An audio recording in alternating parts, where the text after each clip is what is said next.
spoken word performances are credited with the development of hip-hop and rap music. Now, Gilbert Scott Heron was born April 1st, 1949, to mother Bobby Scott, an opera singer, and Gil Heron, a Jamaican footballer, and the first black man to play for the Celtic Football Club in Glasgow, Scotland. He was born, we could say, of trailblazers. Living in the Bronx, New York, in adolescence, he eventually attained a full scholarship to the prestigious Fieldson School, where he had impressed one of the faculty with his writing. In a story from this time that may be apocryphal but seems to fit with Scott Heron's general demeanor, it is said that in his admissions interview at Fieldson, he was asked about the significant socioeconomic gap between himself and many of the wealthy white students who would be attending there. An administrator asked him, "How would you feel if you saw one of your classmates go by in a limousine while you were walking up the hill from the subway?" Scott Heron replied, "Same way as you. You can't afford no limousine either."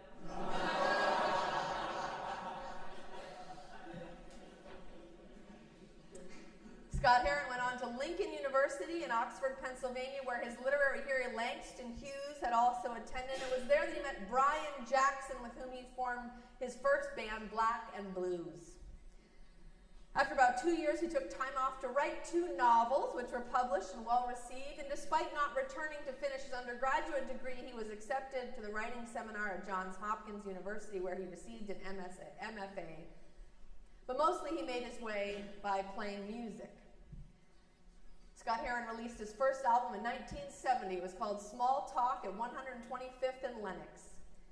It was a mix of blues and spoken word accompanied on percussion, and its 14 tracks dealt with themes like the superficiality of television and mass consumerism, the hypocrisy of some would-be revolutionaries, and white middle-class ignorance of the difficulties faced by inner-city residents.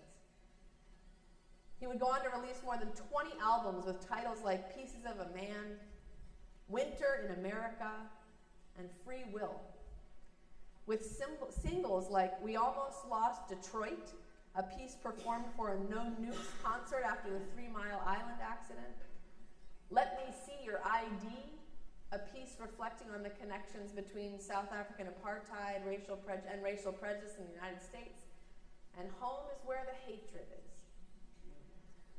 But Scott Heron is probably best known for the single, The Revolution Will Not Be Televised. Delivered over a jazz beat, The Revolution was a satirical critique of mainstream media that went something like this: "You will not be able to stay home, brother. You will not be able to plug in, turn on, and cop out. You will not be able to lose yourself on Skag and skip out for beer during commercials because the revolution will not be televised.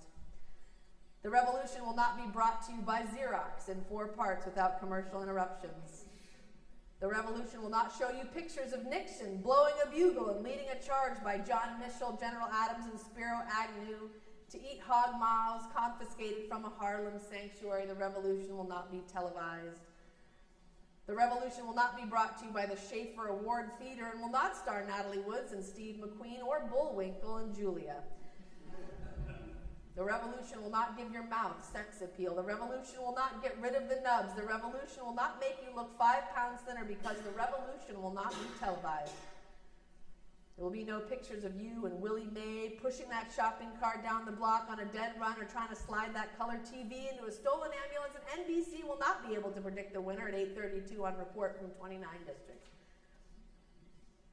It goes on, the revolution will not be televised. There will be no highlights on the 11 o'clock news and no picture of, I don't know what this means, hairy-armed women liberationists.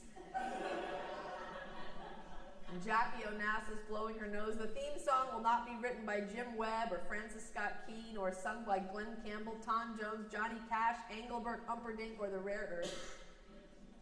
The revolution will not be right back after a message about a white tornado or white lightning or white people. You do not have to worry about a dove in your bedroom or a tiger in your tank or a giant in your toilet bowl. The revolution will not go better with Coke. The revolution will not fight germs that may cause bad breath. The revolution will put you in the driver's seat because the revolution will not be televised. The revolution will be no rerun. The revolution will be live.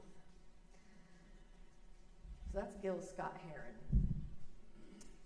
And what's so important about this particular piece is that in a way nobody could have expected this piece inflamed the imaginations of the next generation of black musicians after Scott Heron. Though Scott Heron referred to himself as a bluesologist, and in his own words, considered himself to be a scientist concerned with the origin of blues, he was known by almost everyone else as the godfather of hip-hop. His fusion of poetry and beat, along with political commentary and call to action, were the building blocks of the thing that would come next. When he died in 2011, tributes poured in from across every corner of the musical world, from indie musicians with their guitars and fleece vests, and from jazz commentators, and from academics, and from poets, and from rockers, and from many, many, many rappers. In fact, if you look it up, his work continues to be sampled by hip-hop artists all over today.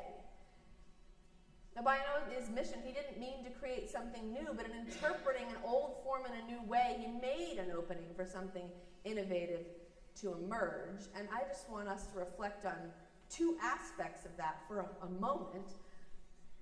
First, as we have been doing during Black History Month, I want to take the opportunity to identify and name the incredible creativity of the Black community here in the United States over time. I don't know about you, but I often find it difficult to do generative work when I feel like I'm under duress. Like it's hard to summon creative energy when you're under a lot of pressure. So think about how much more incredible it is that while living under intense racial oppression for centuries, Black culture continued to birth these incredible movements, musical movements that can be found at the heart of almost everything we know as American music: blues and jazz, rock and roll, R&B, soul, Motown, hip-hop, electric, reggae, even country. Now, if nothing else, I hope that understanding leads us to honor the people at the heart of this music rather than simply accessing its rhythms for our own enjoyment or enrichment. But the second thing I want to note is how this music was and is work of resilience while also being work of resistance. And I want us to remember that, to remember in this difficult time that we have as part of our history, our American history, this incredible witness to resilient resistance. We have these amazing disciplines that come to us through this music of reflection and truth-telling and joy generation and shock-making, right? These critical habits that sit at the heart of Black survival and Black activism, and thus American survival and American activism. And I think that's really great news. And speaking of good news, I imagine there are some people in here that are wondering, like, is she going to get around to what this has to do, like, with the Bible and the church and the faith and the right? And that's really reasonable. I'm making an assumption that we don't have a lot of rap fans in here this morning. I don't know. Maybe that's misled. I see, okay, a couple hands in the back and one person saying, hey. I am a fan. I grew up on the notorious B.I.G. and Tupac and Jurassic 5 and Eminem. They played a huge role in my own musical development.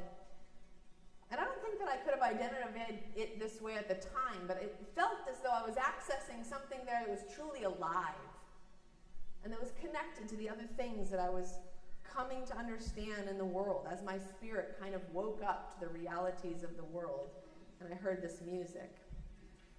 Now maybe that comes as a surprise to you, and I know it's easy to think, well, that type of music is just too salty for me, and certainly too salty for a woman of the cloth. Well, if you think that, then please be so kind as to direct your attention to our gospel passage this morning. You are the salt of the earth. Think about that for a minute.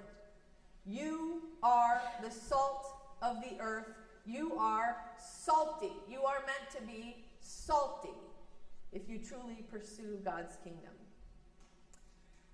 Which is so beautiful, right? Because salt's also a miraculous thing. And as I was writing this, I thought, now watch yourself, because you're going to dip into a whole separate sermon that's just about the wonders of salt. And we don't have time for that because people are trying to play Bach music and watch the Super Bowl. Salt does a lot of things. It does things inside our body, regulates our blood pressure, our fluid levels, our nerve impulses, our pH balance, our bone health. Salt makes the tasty foods we eat taste more, taste better. And it preserves our food from rotting, always has. It's made it possible for humans to survive longer, to travel farther, and to cope with more challenging landscapes. Salt, like so much of music, serves to make us resilient, but also allows us to resist that which would harm us.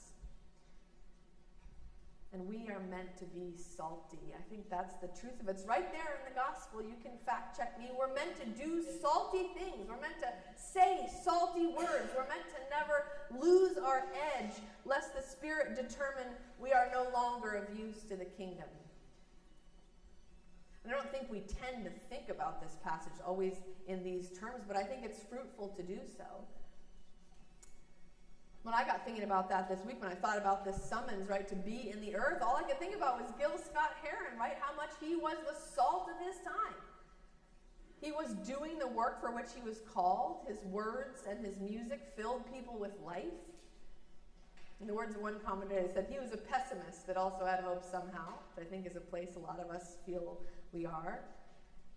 But he spoke the truth of what he saw, and he knew, and he resisted what might harm him, and he gave gifts to other people so they could be resistant. He gifted others with what they needed to pursue their God-given vocation. I just wonder, how do we follow that example? How do we lean into that gospel summons? We could think about it like this, like, what is the work we're called to? That's a really broad question. Maybe it's activism, maybe it's mutual aid, some kind of professional work, maybe it's caretaking or creativity, preaching or poetry, healing ourselves, healing our relationships, healing others. And so then I guess the question of that is, are we being salty enough in that work?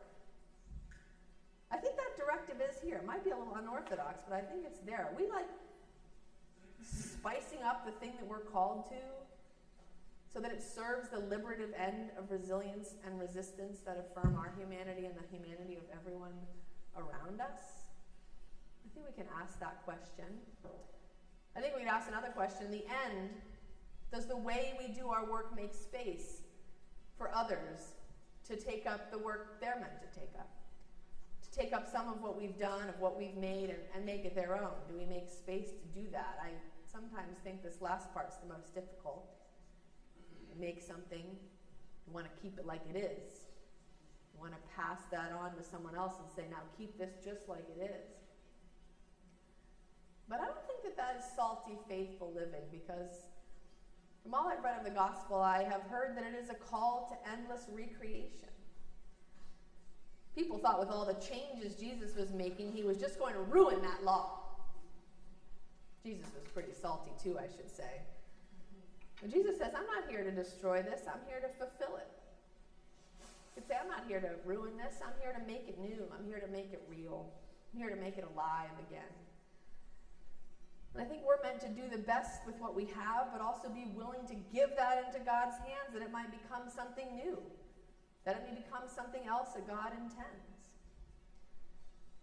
I wonder, what would the church look like if it thought of its job as making itself into something that could be passed on and reformulated into something new? I think that's kind of a salty question, worth asking.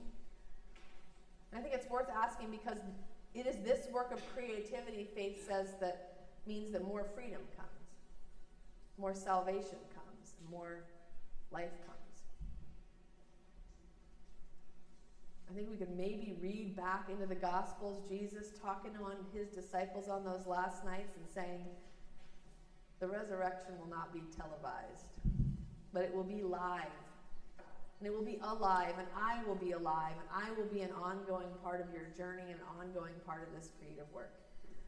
So I just want to offer those words and those invitations to you in the spirit of the God who created us, redeemed us, and continues to transform and sustain us always. Amen.